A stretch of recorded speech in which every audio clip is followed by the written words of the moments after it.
Blackwater, Armadillo, MacFarlane's Ranch. The opening missions of Red Dead Redemption throw the player headfirst into rich and interesting towns and cities representing the United States in 1911. But we've barely gotten started. There are many more missions to complete, locations to visit, and characters to meet. So let's take a look at the real history of Red Dead Redemption.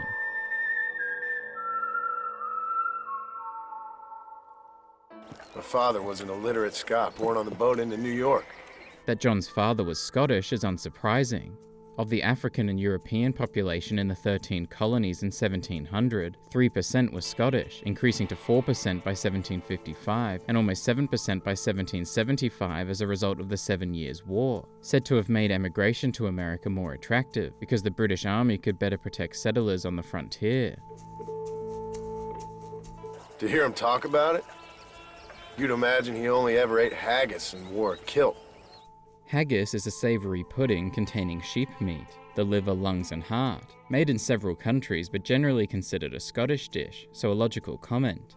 Meanwhile, the kilt, of course, is also associated with Scottish culture, first recorded around the 16th century in its original form and to the late 17th and early 18th for its modern variant. And he hated the English for what they had done to his great-grandparents that he'd never met.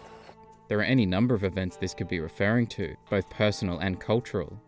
A possible candidate is the Jacobite Risings, referenced by Sean in Red Dead Redemption 2, wherein those loyal to the exiled House of Stuart fought the English crown, more or less ending with the Battle of Culloden in 1746. This was also related to the 1707 Acts of Union, which combined the kingdoms of England and Scotland into Great Britain, a move that many Scots, including Jacobites, have criticised, both then and since, calling for independence. My mother died during childbirth. This is sadly unsurprising. As discussed in relation to hygiene in Red Dead Redemption 2, the experiments of Hungarian physician Ignaz Semmelweis in the mid-19th century saw the mortality rate of new mothers in his ward drop from more than 18% to about 1%, though few believed him. Between 1550 and 1800, roughly 1 in 18 married women died in childbirth. In 1900, the maternal mortality rate in the United States was approximately 850 per 100,000 births. In most high-income countries in 2011, it was around 10 to 20 per 100,000, a 99% reduction. That's mostly the case for white, Asian and Hispanic mothers in the US in the 2020s as well, though it remains disproportionately high for black women. So I was sent off to an orphanage. It's said that the first orphanage in the US was established in 1729 for white children orphaned by a conflict with Native Americans in Natchez, Mississippi. They continued to grow. Between 1830 and 1850, religious and ethnic groups and benevolent individuals established 56 orphanages and other children's institutions. By 1900, it was estimated that there were almost 1,000, housing up to 100,000 kids. Political science professor Matthew Crenson estimates that no more than 10 to 20% of the children in orphanages were actual orphans. Most had at least one living parent who was unable, usually due to poverty, unwilling, or had been deemed unfit to care for them. Kill a man in cold blood so that another man may do his part to cut crime in an area, and a rich man can be elected governor on the back of these promises. As mentioned previously, there were actually 2 gubernatorial elections in the western US in 1911, New Mexico and Arizona. The winner in Arizona, George W.P. Hunt, the state's first governor, similarly went after crime, but in a different way. Instead of targeting crime by simply wiping out outlaws and former outlaws, he sought to attack it at its roots. His early speeches promised to tackle prison reform, abolish capital punishment, increase education funding and labor protection, and more, seeking equality before the law rather than special privileges for the elites. Hunt was ultimately elected 7 times, serving almost 14 years non-consecutively, the state's longest-serving governor to date. Years earlier, though, in 1893, a little more in line with the game's rendition, Hunt introduced a bill that authorized a $5,000 reward for the capture of the Apache Kid, an outlaw. Hope you understand now why I've been playing my cards somewhat close to my chest. This phrase seemingly originated with vest instead of chest in the 19th or 20th centuries, borrowed of course from poker. Keeping one's card close to their vest or chest would hide them from their opponents. Some also say close to the vest buttons. Close to the chest is used earlier, but in a medical context, including by René Laennec, the inventor of the stethoscope.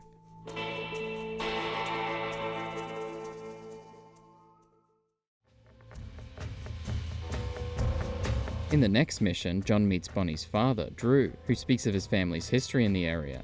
We've lived here for 30 years now. Came here from the east. For 10 years, we fought the Indians. Tough men. As mentioned previously, there were many southern conflicts with Native Americans, including with the Comanche in Texas, whose population of 7,000 in 1690 had dropped 77% to fewer than 1,600 by 1890. Several tribes and nations were made extinct by conflicts and diseases in this time, and many others came close. As Russell Thornton put it, their way of life was destroyed totally. An 1867 committee wrote that in a large majority of cases, Indian wars are to be traced to the aggression of lawless white men. And we had outlaws, and we had drought. There were three major droughts in the US in the 19th century. The Civil War drought of the 1850s and 60s in the Great Plains and Southwest, which a 1988 study found to be the most severe in the preceding 231 years. One that stretched from coast to coast in the 1870s with the most severe conditions in the Northern Plains and the Southwest, and perhaps most relevant, one from 1890 to 1896, covering most of the country, stretching across the entire plains and into northern Mexico. We had smallpox. There were several such epidemics. One of the worst, though before Drew's time, was in the Great Plains in the late 1830s, originating in a steamboat on the Missouri River. It killed an estimated 17,000 people, possibly many, many more, turning the region into one great graveyard and almost completely wiping out several indigenous populations. There were several others that followed, like in the 1860s to 80s in Los Angeles, New York, and Philadelphia. But one of the most recent in the US by this point was in Boston from 1901 to 1903, which saw approximately 270 deaths from 1,600 cases. Terrible winters. There were several nasty winters, blizzards, and cold waves in the decades before the game, like in January 1886, caused by an extratropical cyclone, which saw possibly 60 to 110 deaths, perhaps more, mostly in Kansas. And the winter of 1886 to 87, said to have caused $20 million of damage in the Northern Plains region, from which, even 60 years later, the range cattle industry never recovered. January 1888 in the Northwest, which led to a blizzard known as the Schoolhouse or Children's Blizzard, in which roughly 250 to 500 people died, many of them children, hence the name, considered the deadliest blizzard in the country until March 1888, which led to more than 400 deaths on the East Coast and an estimated $25 million in property damage from fires alone, leading Boston and New York to build underground subways rather than elevated lines. And of course, there was the Great Blizzard of 1899, referenced in relation to Red Dead Redemption 2, which saw record-breaking low temperatures and an estimated more than 100 deaths. Cholera. Drew's mention of cholera is not at all surprising. There were several outbreaks in the preceding century, including in the Red Dead universe, in Armadillo. I buried more of my children than I raised. This is also sadly unsurprising. Around this time, it's said that nearly 2 out of every 10 children died before reaching their 5th birthday, largely due to diseases. And even this was an improvement over the preceding decades and centuries due to advances in medicine, hygiene, and quarantining. Where'd you get your airs and graces, Miss MacFarlane? From a couple of cheap governesses Paul hired to save us from being savages? As Bonnie implies, a governess is a private tutor in one's home. They were common for prosperous families, including many who lived too remote for private schools. Their job is to teach and care for the children, rather than fulfill a babysitting or child-caring role. Some often refer to the 3 R's: reading, writing, and arithmetic. Sometimes I tell myself things happen for a reason, like what brought me here was fate come a-calling. This last phrase is said to come from Old English. It's used in other expressions too, like went a-hunting, and the prefix appears in other common words, like aboard, agog, asleep. The pals get real ornery in bad weather. The word ornery might sound fairly common to many, but it's actually a regional and colloquial word, primarily in North America. It's an alteration of ordinary. It originally had the same meaning, but eventually took on its more negative aspects: lazy, annoyed, unpleasant, cantankerous. In this mission, a lightning strike disrupts the cow herd, sending them running in the direction of a cliff. They're spooked! We have to stop the stampeding! The word stampede dates back to at least 1836 in English, said to have come from the Spanish estampida, an uproar, crash, loud report, itself ultimately deriving from the Old French and Provençal verbs meaning to stamp. It seems these cows actually got lucky, especially if John saves them all. There are several stories, and many new ones appearing all the time, of cows being killed in lightning strikes, many while underneath trees.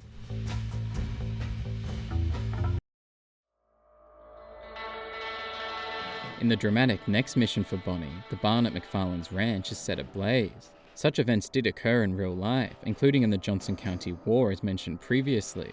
The house at the KC Ranch in Wyoming was burned in April 1892, when Nate Champion was shot and killed, a man falsely accused of being a rustler by a cattlemen's association, who in reality was just a small local rancher standing up to their practices.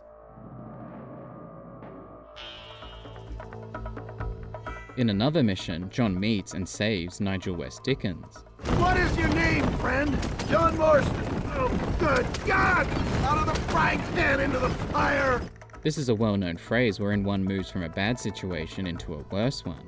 It was first published in English in 1532, so definitely accurate here, and there were several non-English versions before it, like the Greek out of the smoke into the flame, the Italian and Portuguese to fall from the frying pan into the coals, the Gaelic out of the cauldron into the fire, and the familiar French to leap from the frying pan into the fire.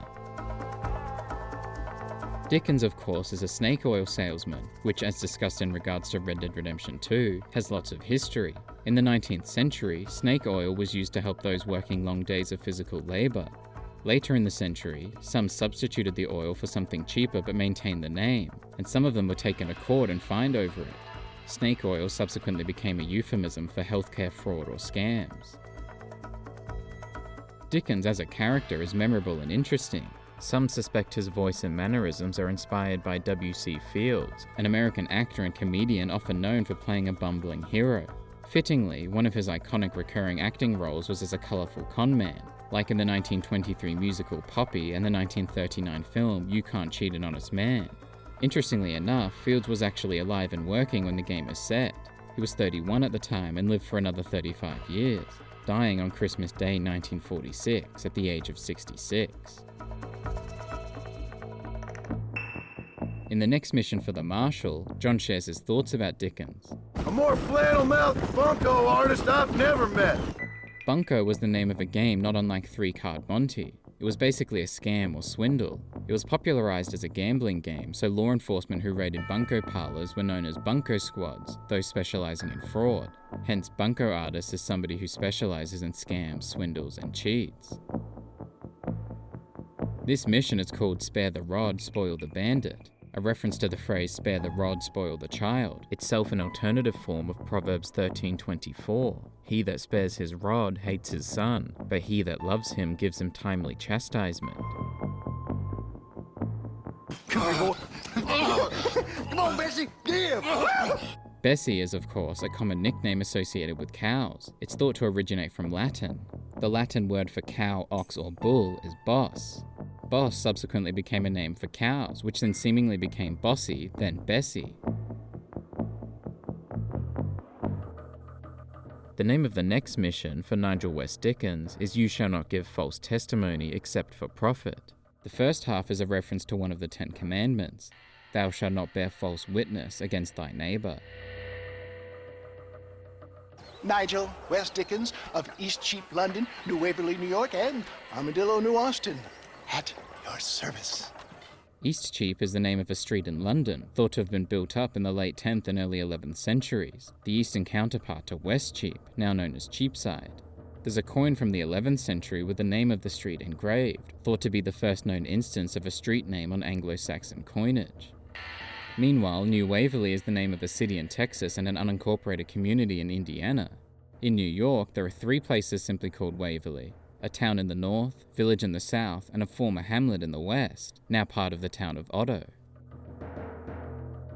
And I'm sure for just $2 an ounce, I could live forever. That's roughly $68 today. For you, sir, I'd do a bulk discount rate of $1.95 an ounce, as long as you buy 100 ounces or more. That, meanwhile, is equivalent to roughly $66.30 today. And for those curious, 100 ounces is about 2.9 litres.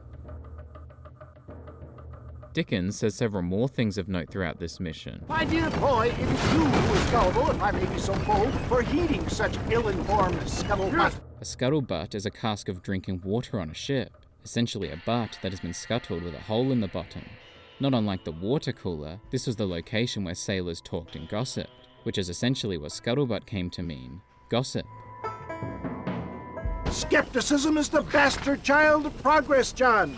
Knowledge makes a fool into a doubting Thomas. As the name implies, this refers to a skeptic, specifically one who is skeptical without having the experience themselves. It's a nickname referring to Thomas the Apostle in the Gospel of John in the New Testament. Thomas initially doubted the resurrection of Jesus when told about it, only believing when he saw the wounds from the crucifixion. A more convincing Othello there has never been, and so shall you a fair Iago or Cassio make. This is, of course, referring to William Shakespeare's famous tragedy Othello. Dickens sees himself a convincing enough actor to play the protagonist, Othello, while he sees John as a talented enough actor to play a supporting role, like Iago, Othello's traitorous ensign, or Cassio, his loyal lieutenant. Do you think that buxom young girl you see on the Voyage camera posters knows the first thing about photography? This is probably a reference to the Kodak girl, used on advertising for Kodak from the 1890s largely as a way to sell their cameras to women, which seemingly worked. Women subsequently became the most lucrative market segment for photography. In this mission, John helps Dickens put on a fake show to sell his elixirs. The act of traveling to sell products is certainly not new. This specific technique was known as a medicine show, especially popular in the US from around 1800 to 1940. The proprietor would travel the continent, promising a variety of health cures within one bottle and using quirky behavior and words to do so, not unlike Dickens. Part of the reason they were likely so successful and continued for as long as they did was the unavailability and unreliability of doctors at the time. In 1775, there were apparently only 400 university-trained doctors in the US, roughly 10 per 100,000 people, mostly in major eastern cities, as were the largely primitive and unsanitary hospitals. This had increased to around 55,000 physicians by 1860 and 132,000 by 1900, or about 175 per 100,000 people. So obviously a large improvement, but still perhaps needed time to build reputation, hence people's reliance on miracle cures. Part of it was possibly the unique and personalized nature of the salesman too. It was an extension of an already popular, successful and repetitive method. Across 2,000 newspapers in 1847, there were approximately 11 million medicine advertisements. Well, doubt no longer. Faith can move mountains. This is a reference to Matthew 17:20. If ye have faith as a grain of mustard, ye will say to this mountain, remove hence to yonder place, and it will remove, and nothing will be impossible to you. I've been thinking I could be your cunning Odysseus. In Greek and Roman mythology, Odysseus was the king of Ithaca, the hero of Homer's Odyssey. He was known as Odysseus the Cunning, specifically for his intellect. It was he who devised the Trojan horse strategy, which Dickens refers to. Beware of the Greeks bearing gifts, sir. We will make them into Trojans. As is well known, the legend says the Greeks left behind a wooden horse when they sailed away during the Trojan War. But of course, it actually contained several men inside. When the Trojans brought it back into Troy, the men crept out and opened the gates, and their army destroyed the city. Dickens tasks John with meeting a man named Seth, appropriately named it seems, as Set or Seth is the Egyptian god of, among other things, deserts, disorder, and violence. Seth is another character with interesting traits. In his case, his penchant for grave robbing and later body snatching. This was, of course, a thing that occurred in real life. It was once said to have been an almost daily occurrence. It was often in small gangs, as was seemingly the case with Seth and Moses. Also interestingly named, as Moses was the Hebrew prophet who led the Exodus from Egypt. Fresh graves were easier to dig, of course, as the earth was still loose. It seems Seth's method is fairly chaotic and nondiscreet, likely in part due to Armadillo's relative ruralness. In real life, body snatchers were often more subtle, using techniques to hide their tracks and not disturb the area too much or too obviously. Body snatching was sometimes done by or for medical school students who required corpses for study. This led to a riot against students and physicians in New York City in 1788. Estimates say the crowd was 5,000 strong and the death toll as high as 20. There was a particularly notable event wherein a group attempted to steal the body of President Abraham Lincoln in 1876, seeking it as a bargaining chip to secure the release of their leader. They were able to dislodge the lid but were caught and stopped, and measures were put in place to stop future attempts. Still may not have stopped Seth though. They're corpses. They don't care none. When John sees Dickens again, the snake oil salesman shares some supportive words about the grave robber. Contemporary society is remarkably harsh on professional exhumers. But did you know that in ancient Egypt, it was an art form valued more highly than literature?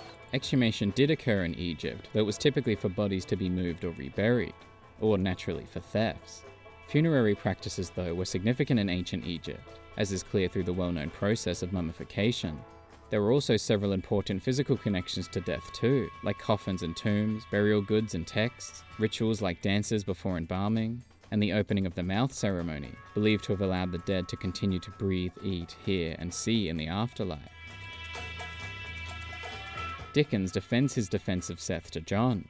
I see the good in everybody, John. It's a flaw of mine. I have a soft spot for life's flotsam and jetsam. Interesting words. Flotsam refers to cargo from a ship floating on the sea's surface, whereas jetsam refers to cargo discarded from a ship and washed ashore. They're generally paired together, and there's a specific maritime law declaring whether they belong to those who find it or the original owners. There's also lagan, referring to cargo that can sink to the seabed. In this context, of course, Dickens is using the words metaphorically, referring to Seth as a discarded cargo from general everyday life. In this mission, John talks about his history with his former gang. We stole from those who had too much and tried to give to those who had too little. A Robin Hood with spurs. Oh, romantic. Robin Hood, of course, is a legendary figure, an outlaw said to have stolen from the rich to give to the poor. You expect me to believe that, poppycock? This word was first published in 1852, believed to have possibly originated from the Dutch poepelkak, meaning literally doll's excrement or soft dung. You're going to have a whale of a time. The usage of whales in this phrase refers to their size and intensity. A whale of is an intensifier, not unlike a whaler in the early 19th century, and later, a whale on, akin to saying one is big on something to express their enthusiasm. In the 1890s, a whale referred to a physical or intellectual prodigy, with a whale of a time given as an example. The term appeared more frequently in the 20th century, certainly becoming part of the common lexicon. Dickens explains to John why he will not personally be partaking in this mission's race. These races are Byzantine in their ferocity. Chariot racing was a popular sport in the Byzantine Empire, which existed from around the 4th to 15th centuries. Even after the Olympic Games ended and gladiator contests fell out of popularity, chariot racing continued, despite some attacks by Christian writers. Imagine, just for today, you are not an aging bounty hunter, and I am not an avant-garde business pioneer. Avant-garde, of course, came from French, essentially referring to the advance guard, the vanguard. It refers to a work or practitioner that is pioneering, innovative, or experimental in some way. Interestingly, it was seemingly first published in English in 1905, so not long before Dickens uses it here. Quite an avant-garde vocabulary, one might say. At the end of this mission, Dickens tells John to meet a man who goes by the name Irish. He usually can be found in Armadillo or some other town around here on some bacchanalian revel or such. This word originally refers to Bacchanalia, the privately funded festivals of Bacchus, the god of wine and fertility, also the namesake of Bacchus Bridge and Station in Red Dead Redemption 2. These parties were, at times, associated with wine drinking and drunkenness. Later, the word came to be associated with drunken revelry. A bacchanal, then, is a drunken reveller, a tippler, someone who drinks alcohol habitually. Surely not a word that could refer to someone as dignified as Irish, then. Untrustworthy, poor in personal hygiene, lacking in the finer qualities of a gentleman.